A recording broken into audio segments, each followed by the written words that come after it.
Hello friends, welcome to my channel literature queen. तो आज के वीडियो में हम वेस्टलैंड का सेक्शन फर्स्ट डिस्कस करने जा रहे हैं, जिसका नाम है the burial of the dead. तो ये जो पोइम है, ये जो सेक्शन है वो 76 लाइन की पोइम है और 76 लाइन इसके अंदर लिखी गई है। इसके साथ ही इसके फर्स्ट सेक्शन में हमें अलग अलग तरह के नरेटर को की आवाज़ें भी सुनने को मिलती है, वो भी डिफरेंट सेक्शन या एपिसोड में। इस सेक्शन में इलियट पास्ट के या पुराने समय के सिंपल और ग्लोरियस लाइफ को प्रेजेंट करते हैं, ग्लूमी और डार्क सिचुएशन से कंपेयर करते हैं। और इस पूरी पोएम को उन्होंने अपने एक अमेरिकन फ्रेंड एज़रा पाउंड को डेडिकेट किया है, जिन्हें वो द बेटर क्राफ्टमैन भी कहा करती थी, क्योंकि एज़रा पाउंड ने उनकी काफ़ी ज़्यादा मदद की थी इस पोएम को एडिट करने में। तो अब यहाँ पर हम इस पोएम से रिलेटेड काफ़ी ज़्यादा इन्फॉर्मेशन है वो ले चुके हैं। अब हम स्टार्ट करते हैं।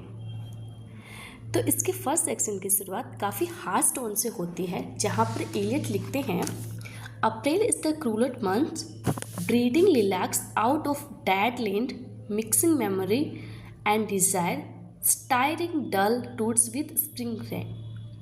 तो इलियट जो है वो यहाँ पर अप्रैल के महीने को वो साल का सबसे क्रूलेस्ट मंथ कहते हैं। पर जैसे कि हम लोग ये बात जानते हैं कि अप्रैल का जो महीना होता है वो साल का सबसे अच्छा मंथ होता है, क्योंकि इस समय स्प्रिंग का मौसम होता है और चारों तरफ जो है वो फूल खिलने लगते हैं। वो इसी के साथ ठंड की जो सर्द हवाएं हैं वो भी थम जाती हैं। और आखिर इलियट ने ऐसा क्यों कहा कि अप्रैल का जो मंथ है वो सबसे क्रूल होता है? तो असल में बात कुछ ऐसी है कि अप्रैल का जो मंथ होता है वो गुड फ्राइडे से एसोसिएट करता है, जब जीसस क्राइस्ट को सूली पर चढ़ा दिया गया था। इसलिए एलियट ने अप्रैल के महीने को सबसे क्रूलेस्ट मंथ कहा है। फिर पोइट आगे क्या लिखते हैं, breeding lilacs out of the dead land, mixing memory and desire, stirring dull roots with spring rain.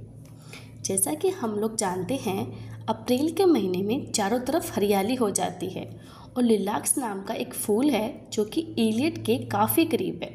वो फूल भी इसी समय उस डेड लैंड यानी सर्दियों के पास उस मरे हुए ज़मीन से निकलने लगता है और बढ़ने लगता है।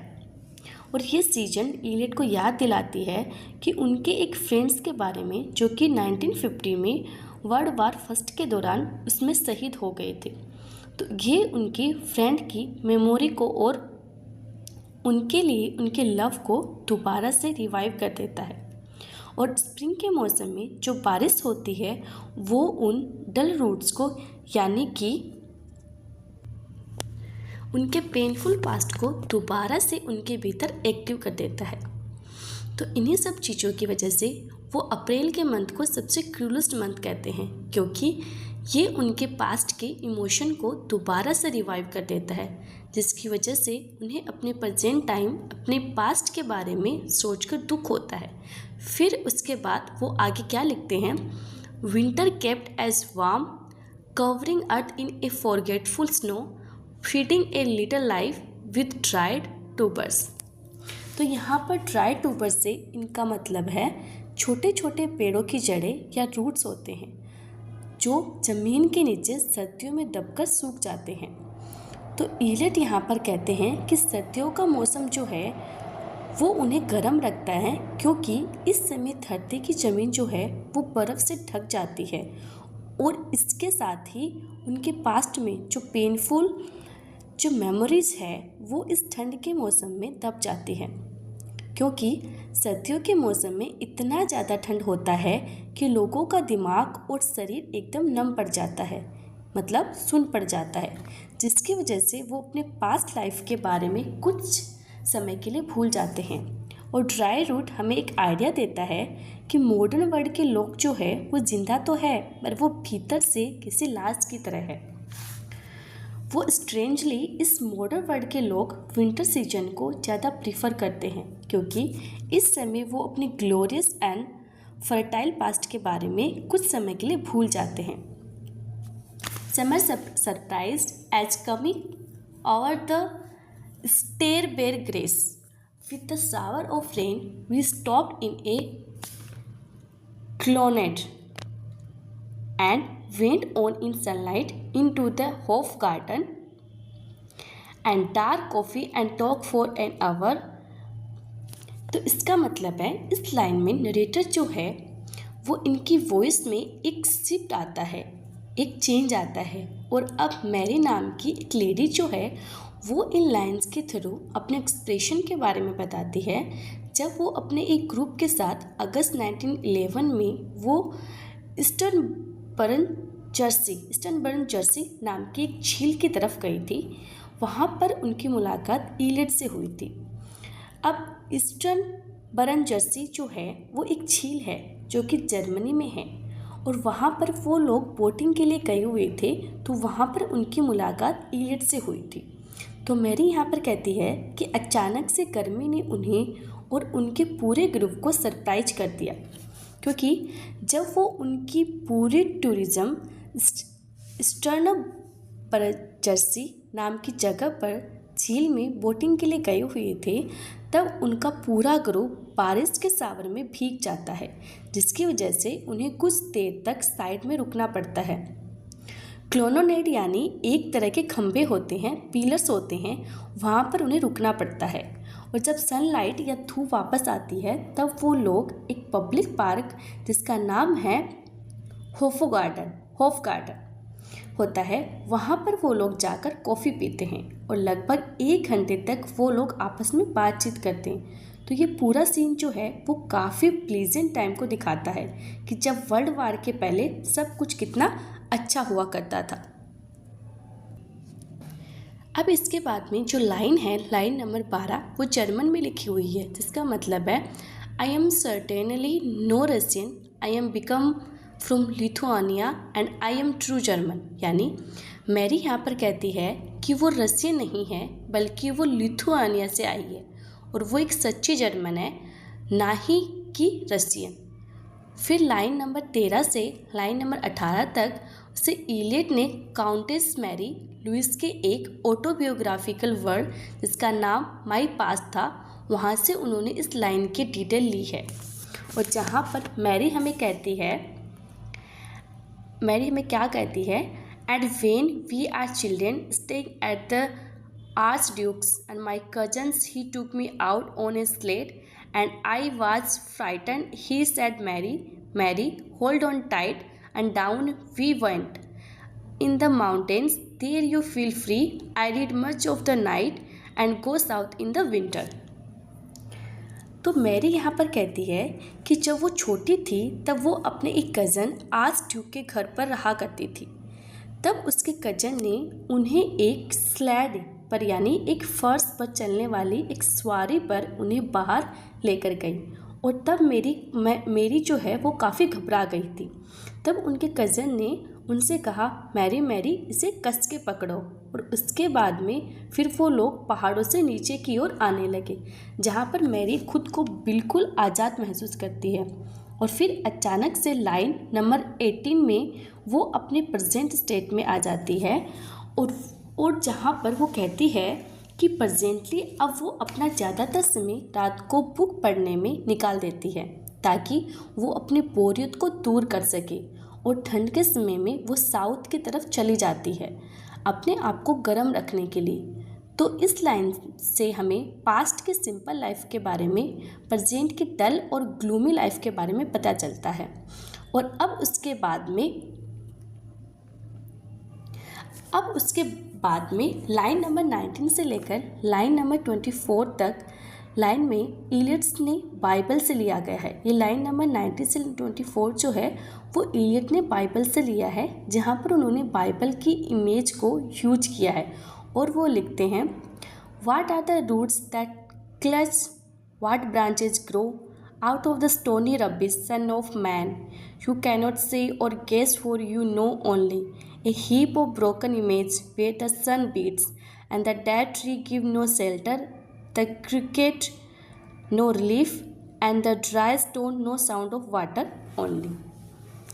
अब यहाँ पर जो ड्राई स्टोन है, नो साउंड ऑफ वाटर है, तो इस लाइन में जो है वो काफ़ी प्रोफेटिक टोन में शुरू होता है, जहाँ पर इलियट सन ऑफ मैन यानी जूइश प्रोफेल एजिकल जो है वो उनसे क्वेश्चन करते हैं कि कौन सी ऐसी जड़ें हैं या कौन सी ऐसी शाखाएं हैं जो कि बंजर ज़मीन में या इन पत्थर के ढेर में इनको टाइटली पकड़ कर रख सकती है और इनमें ग्रो कर सकती है।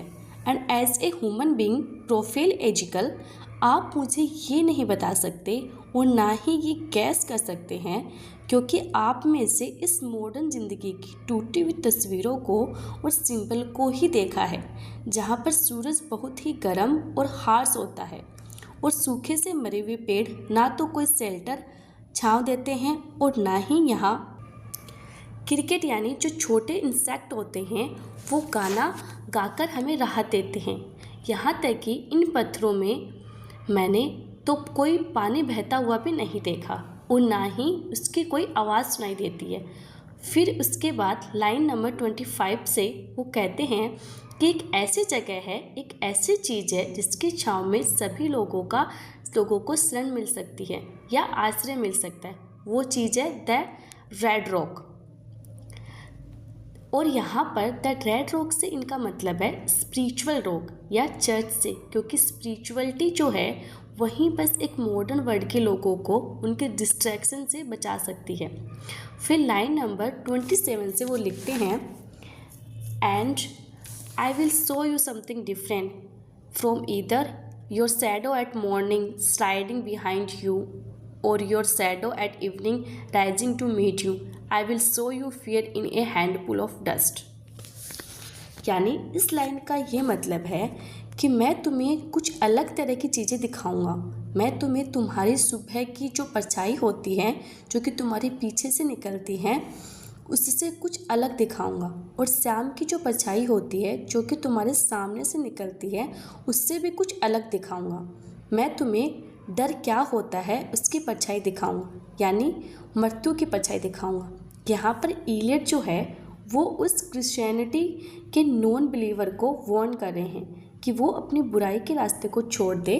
और यहाँ पर हैंडफुल ऑफ डस्ट से इनका मतलब है जब इंसान की मृत्यु हो जाती है और उसे भी कब्र में डाल दिया जाता है, तब उसका जो शरीर है वो धूल मिट्टी के दलदल में फंस जाता है। इसलिए हीलियट यहाँ पर मॉडर्न वर्ल्ड के लोगों को बुराई का रास्ता छोड़ देने की सलाह देते हैं और उन्हें स्पिरिचुअलिटी का रास्ता अपनाने को कहते हैं। उन्हें उनके शैडो के अंदर आने को कहते हैं। ये लाइन यूरोपियन सोसाइटी के बेरीनेस को दिखाता है और उनके स्पिरिचुअल होलोनेस को दिखाता है। आफ्टर फर्स्ट वर्ल्ड वार और उसके बाद नेक्स्ट जो 4 लाइन है जो कि जर्मन में लिखी गई है, जैसे कि इलियट ने एक जर्मन पोइट है रिचर्ड वैगनर की एक ओपेरा क्रिश्चियन एंड इसोल्ट से लिया गया है। यहाँ पर एक सेलर यानी एक नाविक जो है वो अपने लवर या अपने बिलव से कहता है कि ताज़ी हवा चल रही है और मैं यहाँ पर तुम्हारा इंतज़ार कर रहा हूँ। अब इसके बाद आगे की जो लाइन्स है वहाँ पर फिर से सीन में कुछ चेंज आता है और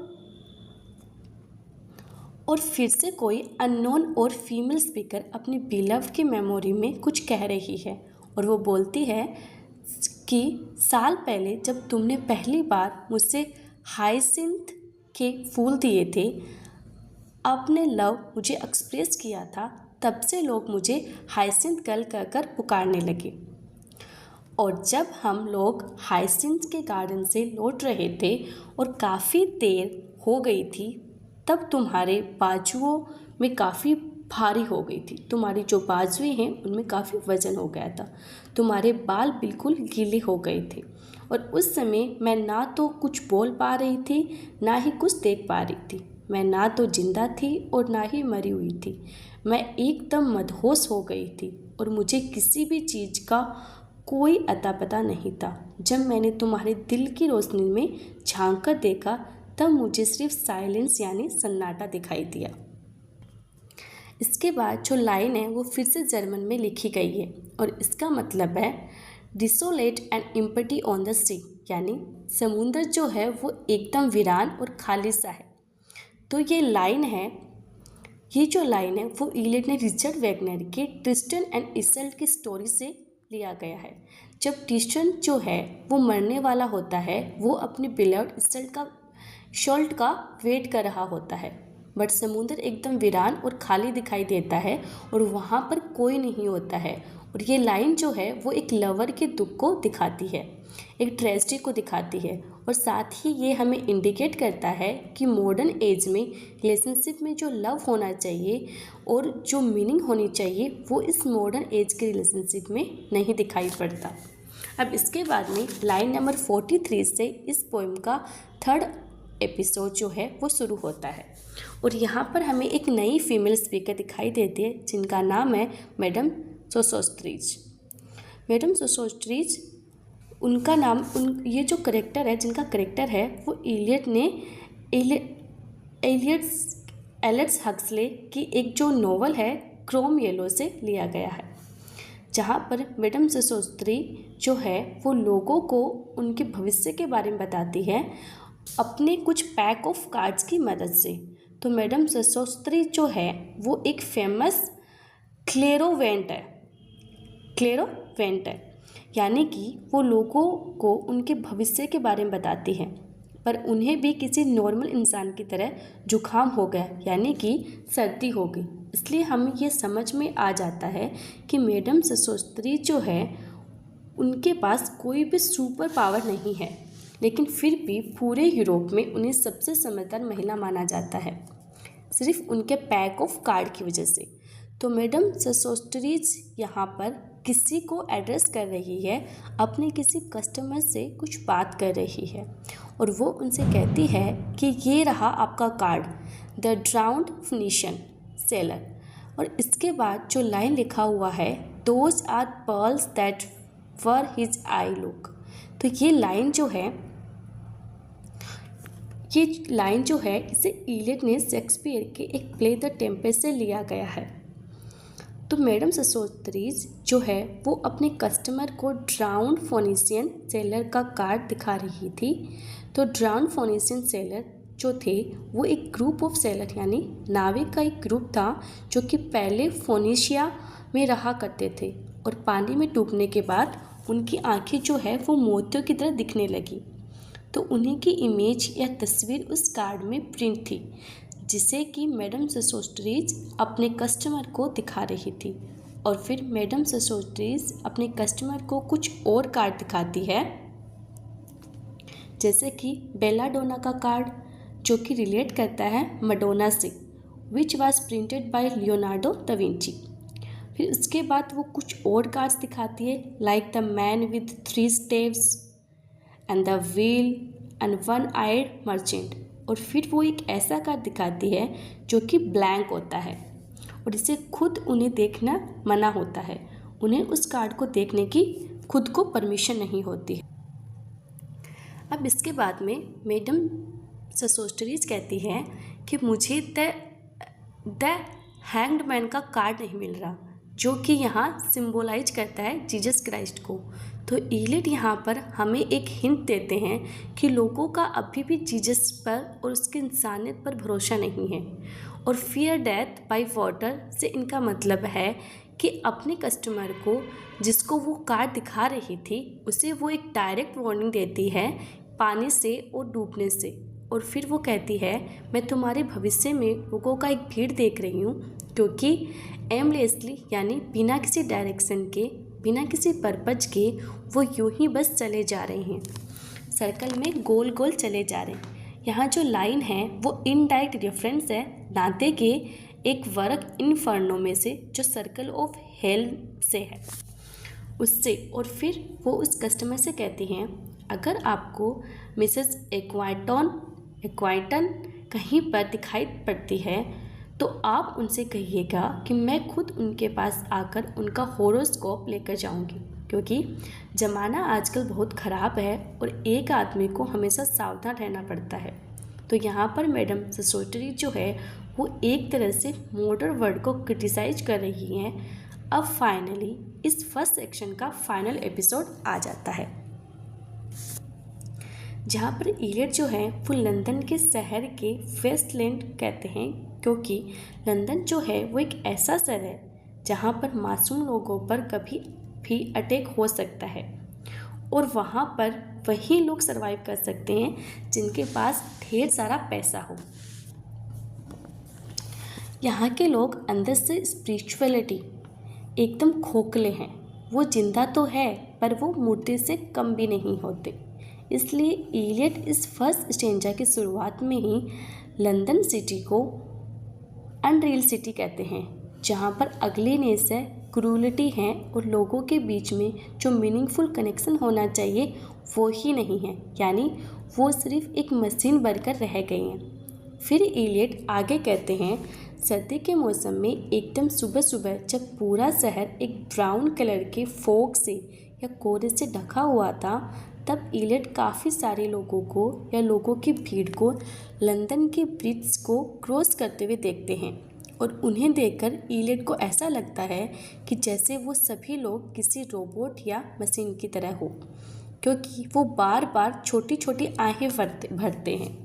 वो अपनी नज़रों को अपने पैरों पर टिकाए रखते हैं और जब वो लंदन के ब्रिज को क्रॉस कर लेते हैं तब वो विलियम स्ट्रीट नाम की एक सड़क पर पहुंचते हैं, जहां पर सेंट मैरी वुलनॉथ नाम के एक चर्च हुआ करता था, जिसमें सुबह के समय 9 बजे एक घंटा या अलार्म बजता था, जिसकी आवाज़ उन काम करने वाले वर्कर्स को बहुत ही ज़्यादा चुभती थी, क्योंकि 1920 के दशक में सुबह 9 बजे ही वर्कर के काम करने का समय शुरू होता था और इसलिए उस चर्च के घंटे की आवाज़ को यहाँ पर डैड साउंड भी कहा गया है।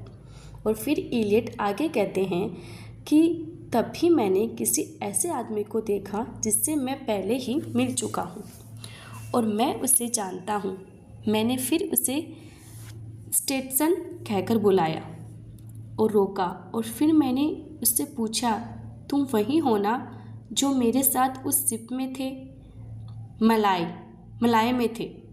यहाँ पर एक सीशियन सी है जहाँ पर इलियट एंड सेस्टन के साथ मिलकर उन्होंने बैटल ऑफ मलाय के युद्ध को लड़ा था। और इसके बाद में इलियट उससे एक अजीब सा वियर्ड सा क्वेश्चन पूछते हैं और वो कहते हैं कि क्या तुम्हारे वो पौधे जो तुमने पिछले साल लगाए थे अपने गार्डन में वो बड़े हो गए हैं? क्या उनमें कलियां या अंकुरित निकल आई हैं? क्या वो इस साल खिलेंगे या फिर ठंड की वजह से उनकी जो ग्रोथ है वो किसी तरह की डिस्टर्बेंस आ गई है?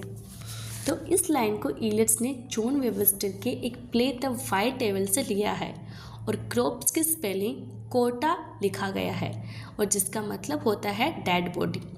और फाइनली इस सेक्शन को वो यह कहकर ख़त्म करते हैं कि सेटसन, तुम अपने डॉग को अपने पौधों से और अपने गार्डन से दूर ही रखना, वरना वो अपने पंजों से, अपने नाखूनों से उस जगह की ज़मीन को खोद देंगे और तुम्हारे पौधे और गार्डन को बर्बाद कर देंगे।